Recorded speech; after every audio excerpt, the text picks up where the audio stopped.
Voilà. Donc, bienvenue sur les nouvelles vidéos de Trizo21 sur YouTube. Euh, comme vous avez pu constater, grâce aux revenus de ma dernière vidéo, j'ai pu m'acheter un ordinateur sur Internet. Vous savez, parce qu'avant, en fait, je devais aller dans un cybercafé en France. C'est ce pays. Oui, avec beaucoup de Mongols, un peu comme la Suisse. Oui. Donc, j'ai eu beaucoup de chance parce que j'ai pu m'acheter un ordinateur à pomme. C'est très cher, mais c'est aussi très bien. Euh, tu peux avec, par exemple, envoyer tes emails ou bien aussi tu peux recevoir des courriels et puis tout ça. J'ai un ami. Voilà, grâce à ce nouvel outil révolutionnaire, euh, j'ai pu aller sur le site de la Confédération pour voir un peu pourquoi est-ce qu'il faut que le peuple de Suisse doit voter pour acheter des nouveaux avions en réaction. Donc, c'est très intéressant. Enfin, attendez, je dois aller sur. Donc, c'est pas facile, j'ai pas encore très bien compris comment ça marche. Voilà.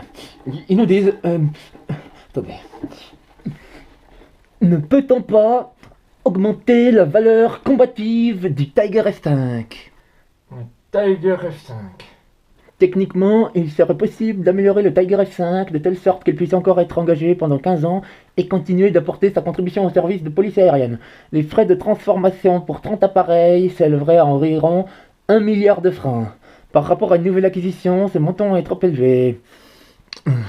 Mais en fait, si vous avez fait comme moi les calculs, même si les performances sont un petit peu inférieures au tout nouvel outil high-tech, vous calculez qu'en fait ce montant est tout à fait beaucoup plus avantageux que l'autre.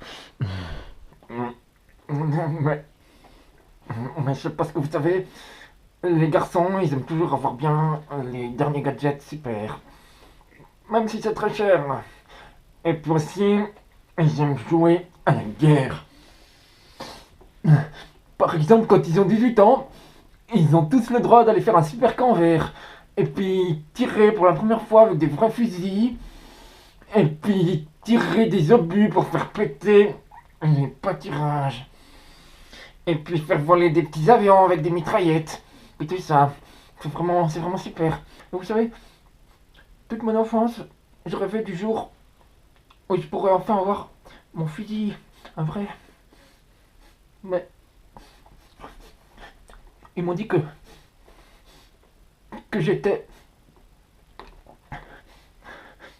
Mais moi j'ai pas voulu faire exprès, c'est pas.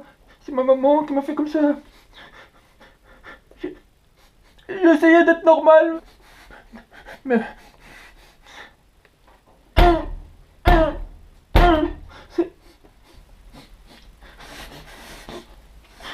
Ils ont dit que j'étais mongol.